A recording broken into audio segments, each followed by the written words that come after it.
Okay, तो last हम लोगों ने कहाँ छोड़ा था? हम लोगों ने ट्रस्ट की मॉडलिंग कर ली थी, है ना? कॉलम्स हम लोगों ने क्रिएट कर दिए थे। देन ये जो पूरा ट्रस्ट एलिमेंट है ये हम लोगों ने पूरा का पूरा बना दिया था। ठीक है, अगर आपको याद हो तो ये जो हमारा था वो ISWB Indian standard wide beam थी 600 वाली, और बाकी ये हमारे एंगल सेक्शन है। ठीक है ना, ISA वाला। अगर कभी कुछ याद नहीं रहे, भूल जाए तो किसी पे राइट क्लिक कर देना। ठीक है, मतलब किसी भी मेंबर प्रॉपर्टी पे पकड़ के तुम लोग क्या करना, राइट क्लिक कर देना। ठीक है, जैसे ये है, इसके ऊपर राइट क्लिक और डबल बार क्लिक कर दो, वैसे भी आ जाएगा। ठीक है, तो you can get to know कि उसकी क्या प्रॉपर्टीज है IS 200/225। ठीक है, अब आज का क्या काम करना है? आज का ये काम करना है कि काम को हमको आगे बढ़ाना है। दैट इज ये जो पूरा ट्रस्ट एलिमेंट है इसको कॉपी पेस्ट करना है पीछे की तरफ, है ना? क्योंकि पांचों स्पान में ऐसे ही रहेगा। 5 स्पान है हमारे पास, अगर आप देखो तो एक ये, दूसरा, तीसरा, चौथा और पांचवा, है ना? 5 स्पान है और 4-4 मीटर की डिस्टेंस है, क्योंकि 5 4 20 था, अपन ने उस दिन देखा था। ठीक है, सो फर्स्ट ऑफ ऑल अपन को क्या करना है, जो भी हमने काम किया उसको सेलेक्ट कर लो। ठीक है, ये सब सेलेक्ट कर लिया मैंने। ठीक है ना, सारे जॉइंट वगैरह सब सेलेक्ट हो गए। Then we will go into edit and then we will go on to replicate. ठीक है, हम रेप्लिकेट करने वाले हैं इसको। अब रेप्लिकेट कौन सी डायरेक्शन में कर रहे हैं? अब आप देख सकते हो हम एक्स डायरेक्शन के अंदर इसको रेप्लिकेट कर रहे हैं, मतलब कॉपी पेस्ट कर रहे हैं। ठीक है, तो वाई डायरेक्शन के अंदर हम इसको रेप्लिकेट कर रहे हैं, और कितना मीटर पर रेप्लिकेट करना है, क्योंकि 4-4 मीटर का स्पान है, तो 4 मीटर पे मैं रेप्लिकेट करूंगा। और नंबर पूछ रहा है कितनी बार रेप्लिकेट करना है, तो ऑब्वियसली हमको 5 बार और रेप्लिकेट करना है। ठीक है ना, तो उस हिसाब से हम लोग देख लेंगे। दैट इज 1 2 3 4 और 5, है ना? 5 बार रेप्लिकेट करना था, राइट? 5 6 नहीं लिखूंगा क्योंकि एक तो बना हुआ है पहले से, है ना? तो 5 ही लिखूंगा मैं अप्लाई पे जाऊंगा और एक बार देखूंगा कि मेरे को प्रीव्यू दिखाएगा इधर की सब कुछ सही चल रहा है क्या। ठीक है, सब कुछ ओके, मैं अप्लाई कर दूंगा and then I press okay.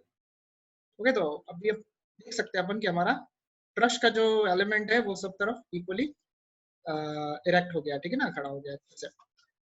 अब बात आती है हमारी इसकी क्या बोलते हैं, पर्लिन्स की। पर्लिन क्या होते हैं? जो स्ट्रेट मेंबर्स होते हैं जो कि ऊपर चलेंगे हमारे ट्रस्ट मेंबर्स के। ठीक है ना, और जो शीटिंग को क्या करेंगे, सपोर्ट करेंगे। अब उसके लिए हम लोगों ने ISB that is Indian standard box को हम लोगों ने डिफाइन किया था, इफ यू हैव रिमेंबर। उसको करने से पहले क्या करना पड़ेगा पता? उसको लगाने के लिए हमें यहाँ पे पॉइंट्स क्रिएट करने पड़ेंगे इन इंक्लाइंड मेंबर्स। ठीक है, क्योंकि वो ज्यादा दूर नहीं हो सकते, वरना उनके ऊपर की जो शीटिंग है वो लोड नहीं ले पाएगी, वो टूट जाएगी, क्रैक हो जाएगी। ठीक है ना, तो हमको उन्हें थोड़ा पास पास लगाना होता है। तो मैं मान के चल रहा हूँ कि मेरा जैसे ये एक मेंबर जो मैंने सेलेक्ट किया है, इसके ऊपर 1 2 3 4 4 परलिन इसके ऊपर आ जाएंगे। सिमिलरली 4 इसके ऊपर, 4 इसके ऊपर, 4 इसके ऊपर एंड सो ऑन। ठीक है, तो मतलब 4 इस पे लाने तो मुझे इसको क्या करना पड़ेगा, 3 हिस्सों में तोड़ना पड़ेगा, है ना? तो मैं क्या करूंगा, इसको सेलेक्ट करूंगा इन सारे इंक्लाइंड मेंबर्स को। ठीक है, आराम से सेलेक्ट करना, पीछे कोई मेंबर नहीं आ रहा हो, ध्यान रखना उसके। ठीक है, ये मैंने सेलेक्ट कर लिया सारे के सारे मेंबर, और मैं इनको क्या करूंगा, डिवाइड करूंगा। I will go to edit, then I will go to edit frames and I click divide frames. ठीक है, तो मैं इसको डिवाइड करूंगा 3 में। अब देखो गाइस, अलग अलग ईटैब में ये डिवाइड सेलेक्ट वाला फ्रेम का जो ऑप्शन है ये अलग अलग जगह पे आता है, मतलब अलग ज्यादा अलग नहीं है, आएगा एडिट में ही। और पिछली पहले वाले ईटैब 16 और 15 में ऐसा था कि एक ही जगह पे वो ऑप्शन आते थे सारे के सारे एडिट फ्रेम्स में जाके। अभी एक्सट्रूड वगैरह ये एक दो अलग हो गए, तो मैं भी बता रहा हूँ, इसको देख लो, सब तुमको एक जगह मिल जाएगा। एडिट फ्रेम्स में divide frames and I will select 3 and click apply and then I will click okay. ना अगर आप यहाँ देख सकते हो, तो अगर मैं यहाँ पे इसको पकड़ू तो ये मेरा एक मेंबर है, फिर ये मेरा दूसरा है, ये तीसरा। ठीक है, तो मैं यहाँ पे अब क्या करूंगा, जॉइंट्स को सेलेक्ट करता हूँ। जॉइंट्स को क्यों सेलेक्ट कर रहे हैं, एक बहुत अच्छी ट्रिक है टैब के अंदर, अगर किसी भी जॉइंट को फ्रेम के अंदर अगर कन्वर्ट करना है ना, तो मैं क्या करूंगा, जहां जहां पे मुझे जॉइंट्स मिले हैं अभी तोड़ने के बाद उन सबको मैं सेलेक्ट करूंगा। थोड़ा सा ये बोरिंग काम हो जाता है, पर इसका हमारे पास कोई अल्टरनेटिव नहीं है। ठीक है ना, मतलब सेलेक्ट डी सेलेक्ट कमांड भी बहुत यहाँ पे इतनी कोई अच्छी से काम नहीं करती है। ठीक है, ये हो गया, फिर यहाँ हो गया। स्नैप को यूज करना अच्छे से, और जितना जूम यूज कर सको, जूम इन जूम आउट उसको यूज करना। ठीक है, उससे क्या कभी कभी ग्राफिक प्रॉब्लम होती है तो ये स्नैप दिखाता नहीं है। ठीक है, तो आप जूम इन जूम आउट करोगे तो आपको स्नैप दिख जाए। जैसे देखो अभी मेंबर सेलेक्ट हो गया गलती से, तो फिर से उस पर क्लिक करो, डीसेलेक्ट हो जाए। ठीक है, और लास्ट। ठीक है ना, स्टार्टिंग जॉइंट से लेके सारे लास्ट वाले जॉइंट तक नीचे देखना, सिर्फ लिखा हो जॉइंट सेलेक्टेड, 19 जॉइंट सेलेक्टेड, कोई फ्रेम सेलेक्ट नहीं होनी चाहिए। ठीक है, कीपिंग देम सेलेक्टेड। अब एक दिक्कत है, दिक्कत ये है कि इसमें एक ऑप्शन आता है एडिट जाके, एक्सट्रूड करना आप लोगों ने ऑटोकैड में 3ds मैक्स में पढ़ा होगा। एक्सट्रूड क्या करते हैं, किसी भी चीज को मतलब 2D से 3D में ले जाना होता है तो हम उसको एक्सट्रूड करते हैं। तो मैं यहाँ पे क्या करूंगा, इन पॉइंट्स को क्या करूंगा, एक्सट्रूड जॉइंट्स टू फ्रेम, इस जॉइंट को फ्रेम में एक्सट्रूड कर दूंगा। पर ईटेप जानता नहीं है कि कौन सी फ्रेम के अंदर उसको कौन सी फ्रेम की प्रॉपर्टी देनी है। तो उसके लिए यहाँ पे ना एक छोटी सी ट्रिक है जो कभी कभी काम करती है, कभी कभी काम नहीं करती, ट्राई करते हैं अपन लोग। उसमें यूं है कि आप क्या करो, क्विक ड्रॉ बीम कॉलम को क्लिक करो और यहाँ पे आप क्या करो, फ्रेम प्रॉपर्टी में आप आपका ISB जो बॉक्स है ना, जो हमने डिफाइन किया परलेन के लिए, उसको सेलेक्ट कर, ठीक है। तो सेलेक्ट कर दिया, प्लान में आ जाओ, थोड़ी देर उसको एक्टिव रखो, ठीक है। क्या करो, थोड़ी देर एक्टिव रखो और फिर उसको जाके क्या करो, एस्केप दबा के बंद करो, ठीक है ना। फिर से वहीं जाओ क्विक ड्रॉ पे और देखो आपका ISB सेलेक्टेड है क्या, ठीक है सेलेक्टेड है, फिर से एस्केप करो। अब इससे क्या है, इससे क्या हुआ सर, इससे ये है कि ईटैप की मेमोरी में चला गया कि लास्ट जो बीम की प्रॉपर्टी थी वो ISB की थी। कौन सी प्रॉपर्टी थी वो, ISB की, that is Indian standard box की प्रॉपर्टी थी। तो अभी जैसे मेरे जॉइंट्स फिर से चले गए तो मैं जॉइंट्स फिर से सेलेक्ट कर लेता हूँ, ठीक है। तो अब क्या होगा, इन जॉइंट्स को जब मैं एक्सट्रूड करूंगा तो इनको कौन सी प्रॉपर्टी मिल जाएगी, इंडियन स्टैंडर्ड बॉक्स वाली। पर सर आप बना के भी तो उसको असाइन कर सकते थे, नहीं कर सकता था मैं बन के असाइन, क्यों, क्योंकि इतने सारे परलेंस होंगे, सबको सेलेक्ट करने में मेरे को आधी मतलब रात निकल जाएगी, पूरी की पूरी दिन निकल जाएगा, ठीक है। तो ऐसा है, तो वो मुश्किल होगा। तो ये ट्रिक आप भी लगाना, काम करती है हर वर्जन में, ठीक है।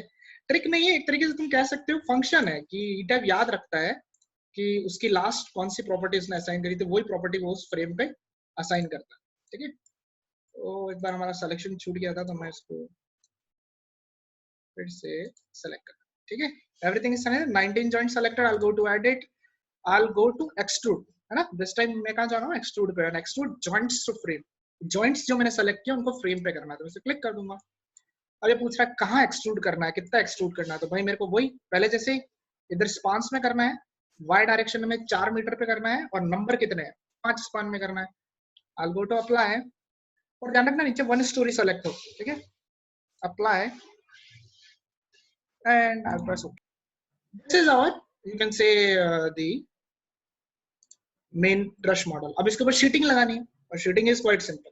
और शीटिंग में एक दिक्कत है, शीटिंग में क्या है, हमारे पास दूसरा एक और इसमें फंक्शन है, that is edit extrude and we are having extrude frames to shell. क्योंकि हमको शीटिंग बनानी है, शीटिंग क्या होती है, शेल होती है, एक तरीके का छत है, ठीक है। तो हम फ्रेम्स को एक्सट्रूड करेंगे, तो कौन सी फ्रेम को एक्सट्रूड करेंगे, तो फ्रेम्स होंगी ये जो हमने अभी जस्ट ब्रेक करी थी। आप इनको सेलेक्ट करो एक एक करके, ठीक है। ये जो आपने ब्रेक किया था इससे पहले वाले स्टेप में, उन सारी फ्रेम्स को सेलेक्ट करो, मतलब उस एंगल को सेलेक्ट करो जो आपने अभी जस्ट ब्रेक किया था। और हम अब की बार क्या करेंगे, इसको एक्सट्रूड कर देंगे सेल के अंदर, ओके।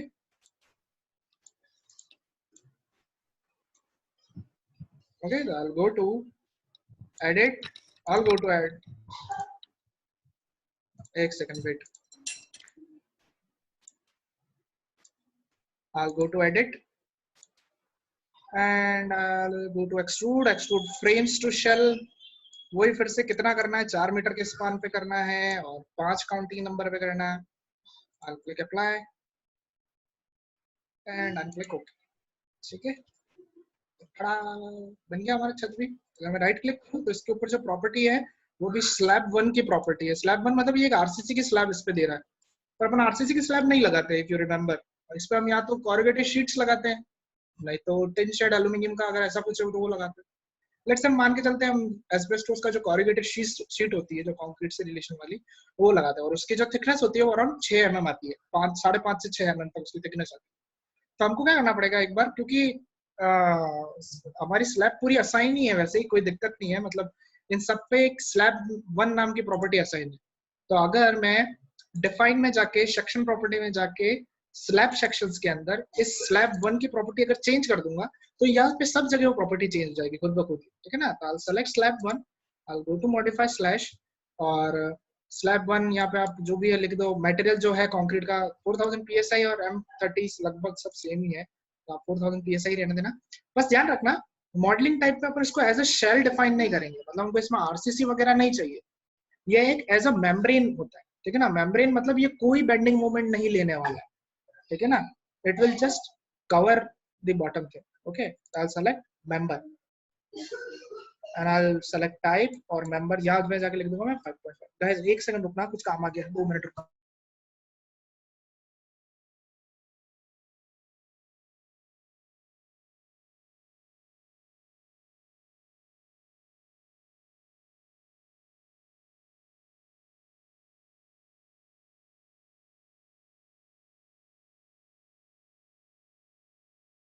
हाँ आ गया। तो थिकनेस में आप क्या करो, इसको 5.5 mm रख लो, सिंपल एज दैट। और मेम्ब्रेन सेलेक्ट करना। स्लैब मटेरियल के अंदर आप आपका मटेरियल भी डिफाइन कर सकते हो, कोई जरूरी नहीं कि 4000 psi लेके चलो। आप कोरुगेटेड शीट्स का मटेरियल देख लेना कौन सा है, किससे बनाया क्या है, तो आप उसके यहाँ पे प्रॉपर्टीज आ सकते हैं। वो corrugated sheets gas bending moment बिल्कुल नहीं लेती है, ठीक है ना। अगर आपने उसके ऊपर कोई लोड डाला तो टूट जाएगी। वो सिर्फ यूं है कि शेड को मतलब सनलाइट वगैरह इनसे बचाने के लिए, और थोड़ा बहुत हवा का जो अभी हम लोड लगाएंगे, विंड प्रेशर लगाएंगे, उसको थोड़ा सा झेलता है, बाकी उसका कोई काम नहीं, ठीक है। I'll simply press OK and I'll press OK, ठीक है। तो अभी हमारी ये जो स्लैब से अगर इसके ऊपर राइट क्लिक करो तो इनको स्लैब 1 की प्रॉपर्टी दी गई है, तो दैट्स मीन वो स्लैब 1 कौन सी है, वो 5.5 mm वाली। आप 6 भी ले सकते हो, ठीक है। So this is about the modelling of this structure, ठीक है ना। ये ऐसे आपको ट्रस्ट क्या करना है, मॉडल करना है, ठीक है ना। तो ट्राई करना, क्योंकि मुश्किल है ये, इसमें बहुत सारी दिक्कतें आएगी। मतलब मैं खुद कम से कम 5वीं-6वीं बार कर रहा हूँ, फिर भी कहीं ना कहीं प्रॉब्लम आ जाती है, ठीक है। तो कोशिश करके, तो अपन जाएंगे बेस में, सॉरी, अपन जाएंगे बेस, और बेस में अपन लोग सारे जॉइंट्स को सेलेक्ट कर लेते हैं, फिर से असाइन कर देंगे, कोई बात नहीं। अगर एक बार भी हो गया ना, जॉइंट में जाके restrain, fix, apply and already okay, कोई बात नहीं। अगर एक बार भी असाइन हो गया ना, तो दूसरी बार कर दो, कुछ नहीं है। व्यू में जाके मैं एक बार रिफ्रेश विंडो कर देता हूँ। हाँ हो गया, अब हुआ ऐसा, पहले नहीं था, ठीक है। तो हमारा ट्रस्ट फिक्स हो गया है, कॉलम लग गए हैं, बी एंगल्स लग गए हैं, आईएसपी बॉक्स सेक्शन लग गया है, और शीटिंग लग गई ऊपर। अब हमको लोड लगाने का। और लोड में क्या है, हमारा यहाँ पे कोई दूसरा लोड नहीं है ना। जो लोड है वो शीटिंग का लोड है, जो ऊपर शीटिंग है ना, वो उसका थोड़ा बहुत लोड आएगा, वो परलिन पे जाएगा, परलिन का जो लोड नीचे एंगल्स पे आएगा, एंगल्स का जो लोड है वो नीचे अपना प्रिंसिपल राफ्टर, एंड देन फिर अपना कॉलम पे, and then it will go into the foundation. तब अपन को ये देखने का है कि लोड क्या रहेगा, ठीक है, हमारे सारे ट्रस्ट मेंबर्स पे। तो मैं इसको ऐसे कवर कर लेता हूँ, ठीक है। हमारे ये जो सारा शीटिंग है उसका क्या रहेगा, तो देखो इसका लाइव लोड मैं आपको बता सकता हूँ। IS 875 की में अगर आप जो जाके IS 875 की में अगर आप जो जाके देखोगे लाइव लोड वाले सेक्शन में, तो विल फाइंड आउट कि वहां पे हमारा लाइव लोड का एक टेबल है, अभी मेरे पास अवेलेबल नहीं है। इट्स योर असाइनमेंट, आप लोग जाके देखना 875 पार्ट में।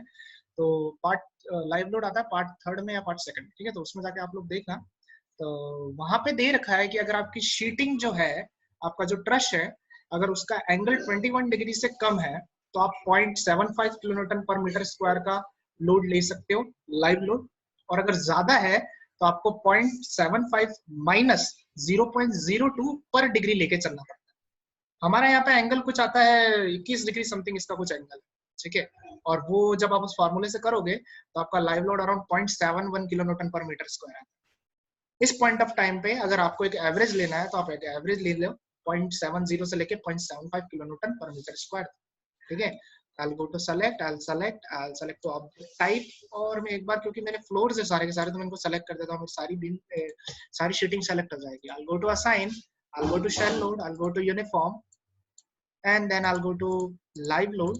लाइव लोड में मैं इसमें डाल देता हूँ लेट्स से 0.71, अपने केस का 0.7, I'll hit apply, 0.71 का लोड आ जाएगा हमारे पास, ठीक है। अब डेड लोड आपको डालने की जरूरत नहीं है, डेड लोड इसका खुद का सेल्फ वेट है, जो हमने स्लैब डिफाइन करी उससे वो डेड लोड ले लेगा। दैट इज 5.5 mm और कंक्रीट का मेंबर है, तो उतनी थिकनेस के अनुसार उसका डेड लोड ले लेगा, और ये सीधा उसका लाइव लोड आ जाएगा। समझ आएगी बात। तो लाइव हो गया, डेड हो गया, अब आता है अर्थक्वेक और विंड लोड। मान के चलो कि ये अर्थक्वेक जोन में नहीं है, तो आप अर्थक्वेक मत लगाना, है ना। अगर अर्थक्वेक जोन है तो अपन को डिफाइन करना पड़ेगा, तो अपन एक बार डिफाइन करके चलते हैं। अर्थक्वेक में मैं लीनियर ही करूंगा, ठीक है। स्टैटिक में लीनियर वाला करूंगा, ठीक है। तो हम लोग जाएंगे डिफाइन में, and I go to load patterns, जैसा हम पहले करते हुए हैं। डेड है, लाइव है हमारे पास, मैं लिख देता हूँ EQ and I click seismic, code select कर देते हैं 893 add new load. Same goes with the wind, I will select wind, I will click select wind यहाँ से, और यहाँ पे हो जाएगा हमारा IS 875 add new load. Earthquake को सिलेक्ट करो, मॉडिफाई करो, ठीक है, जिस डायरेक्शन में लगा रहा लगा दो, मैं इसेंट्रिसिटी अभी नहीं रख रहा हूँ, ठीक है। ये जोन पूछ रहा है, मान के चलो उदयपुर में हो रहा है तो जोन 1 है तो 0.1 हो जाएगा। साइड टाइप लेट से बहुत अच्छी है, 1 कर देते हैं। इंपॉर्टेंस फैक्टर अपन 1 का लेके चलते हैं, रिस्पांस रिडक्शन फैक्टर 3 का लेके चलते हैं, बेस से लेके स्टोरी 2 तक लग रहा है पूरा पूरा earthquake. I simply press okay. Wind में जाऊंगा, मॉडिफाई करूंगा। इस बार क्या है कि जो आपके ऑब्जेक्ट है ना ऊपर की तरफ, वो शेल ऑब्जेक्ट्स है और हवा सिर्फ उन पे ही लगने वाली है। मैं आपको फोटो शेयर करता हूँ, ठीक है ना। और वो फोटो ये कहता है, या वो आप कह सकते हो कि वो एक तरीके से फैक्ट है, मतलब ठीक है। अगर 25 डिग्री से ऊपर अगर आपका ट्रश होता है ना, तो क्या होता है कि आपका सक्शन क्रिएट होता है। एक तरफ सक्शन होगा विंडवर्ड फेस पे, विंडवर्ड फेस पे लिफ्टिंग होगी और लीवर्ड फेस पे आपका सक्शन होगा, ठीक है। जस्ट वेट अ मिनट, रुका गया फोटो यार। शेयर, देखो ये मेंबर है, ठीक है। अगर आपका 25 डिग्री से स्लोप कम है तो क्या होता है, विंडवर्ड एंड लीवर्ड फेस दोनों पे आपका क्या होता है, सक्शन क्रिएट होता है। और अगर आपका 25 से ज्यादा है तो एक तरफ पॉजिटिव होगा और एक तरफ आपका नेगेटिव, ठीक है। तो हमारा क्या अभी ज्यादा इंक्लाइन नहीं है, हम 25 डिग्री से बहुत नीचे हम 21 पे, तो हमारा दोनों तरफ क्या होगा, सक्शन क्रिएट होगा, मतलब दोनों तरफ बाहर खींचने की कोशिश करेंगे ना। तो हमको वो देखने की जरूरत नहीं, हमें वो लॉजिक पता होना चाहिए क्रॉस चेक करने के लिए, बाकी ईटर सब कुछ कर लेगा खुद ब खुद, ठीक है। तो अब की बार हम क्या करेंगे, ईटर शेयर हो रहा है ना, तो अब की बार हम लोग क्या करेंगे, exposure from extent of diaphragm नहीं करेंगे। हमारे पास डायफ्राम नहीं है इस बार, वॉल्स नहीं है, क्लैडिंग्स नहीं है। हम इस बार एक्सपोजर फ्रॉम शेल ऑब्जेक्ट्स करेंगे, क्योंकि हमारा शेल ऑब्जेक्ट जो है ना वो एक्सपोज होगा। विंड स्पीड हमारे यहाँ की 47 थी, हमने देख लिया था। टेरेन कैटेगरी अभी मैं कुछ भी लेके चल रहा हूँ, मुझे याद नहीं आ रही। स्ट्रक्चर क्लास भी लेट से ए चाहिए, क्योंकि बहुत छोटा है ये, तो अपन ए लेके चलते हैं। रिस्क कोएफिशिएंट 1 हो गया, टोपोग्राफी 1 हो गया, बेस स्टोरी, ये जो भी चीजें हैं पहले की तरह आपको सेलेक्ट करनी है। I press okay, sorry, and I will go to okay again. अब देखो, अर्थक्वेक तो खुद ब खुद लगता है, पर विंड लोड लगाना पड़ता है। विंड लोड लगाने के लिए आपको क्या करना है, 3D का आपको सहारा लेना पड़ेगा।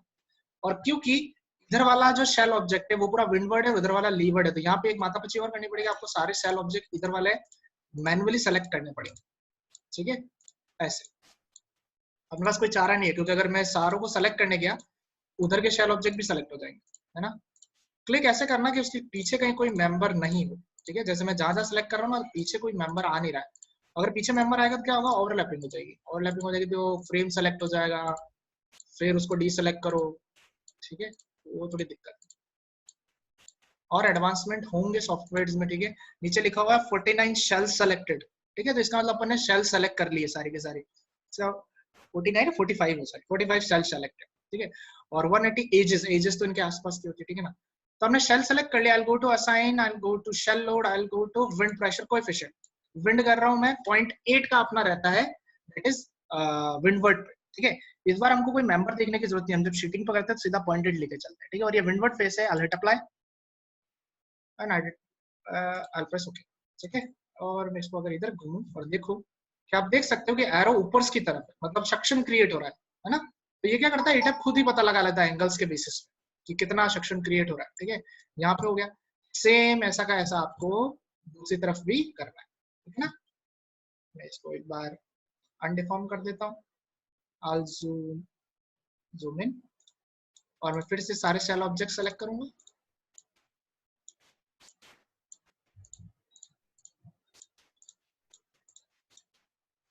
देखो, अगर आपको इंटरेस्ट है तो आपको भी बोर नहीं होगा इस चीज में, ठीक है ना। मतलब मेरे को तो कितने भी स्ट्रक्चर डिजाइन करूँ, मैं कभी बोर नहीं होता, क्योंकि हर एक स्ट्रक्चर आपको क्या करेगा, एक अलग तरीके का चैलेंज देगा। और वही एक इंजीनियर को पसंद होना चाहिए। और अगर आपको नहीं पसंद है, समझ जाओ आप इंजीनियरिंग के लिए बने नहीं, या स्ट्रक्चर के लिए नहीं बन रहे, ठीक है। असाइन में जाओ, शेल लोड्स में जाओ, विंड प्रेशर कोएफिशिएंट इस बार लीवर्ड है तो लीवर्ड और 0.5 लगा दो, ठीक है। देखो इधर वाला भी सक्शन पे ही जा रहा है, ठीक है। आ गया, हाँ ठीक है। जूम इन करने पे नहीं आ रहा है, ठीक है। आप देख सकते हो एरो बाहर की तरफ जा रहे हैं, ऊपर की तरफ 0.5। तो बस विंड लोड भी लग गया, डेड लोड भी लग गया, लाइव भी लग गया, अर्थक्वेक भी लग गया, कुछ नहीं करना, रन एनालिसिस करो और काम खत्म, है ना। ये होता है हमारा ट्रश मॉडलिंग, ठीक है ना। बहुत सिंपल होता है। मैंने कॉम्बो तो लगाया नहीं है, बहुत बड़ी गलती करी, कॉम्बो नहीं लगाया हम लोगों ने। कॉम्बो के बिना तो काम क्या होगा, अब मैं एनालिसिस को अपन रोक भी नहीं सकते। ये एक बहुत स्टेप्स होती है, ठीक है ना, जो अपन कभी कभी भूल जाते हैं, तो उनको ध्यान रखना आप लोग थोड़ा। कॉम्बिनेशन लगाना, कभी बहुत बार ऐसा भी होता है कि नीचे बंदा स्ट्रक्चर फिक्स करना भूल जाता है, इसलिए मैंने आपसे पूछा था कि अपन ने स्ट्रक्चर फिक्स किया कि नहीं किया। ठीक है, तो फटाफट मैं बता देता हूँ, ये दूसरी क्लास भी है। डिफाइन में जाके अपन लोग क्या कर रहे थे, combination, load combination at default design combos. और क्योंकि इस बार स्टील फ्रेम है तो मैं स्टील फ्रेम पे क्लिक करूंगा, सारे ऐड हो जाएंगे। I simply press it. ठीक है, नाउ आप लोग खुद बनाना, इसको करना। ठीक है, एंड चेक किए डिफ्लेक्ट कितना हो रहा है, ऑल दैट। कितना भी डिफ्लेक्ट हो रहा है मुझे बताना। ठीक है, और अगर यूट्यूब पे देख रहे हो तो यूट्यूब पे कमेंट्स में लिख देना कितना डिफ्लेक्ट हो रहा है, क्या हो रहा है, ज्यादा हो रहा है कि अर्थक्वेक में बताना कितना हो रहा है। ठीक है, so this was all about our modeling and designing of truss. Okay.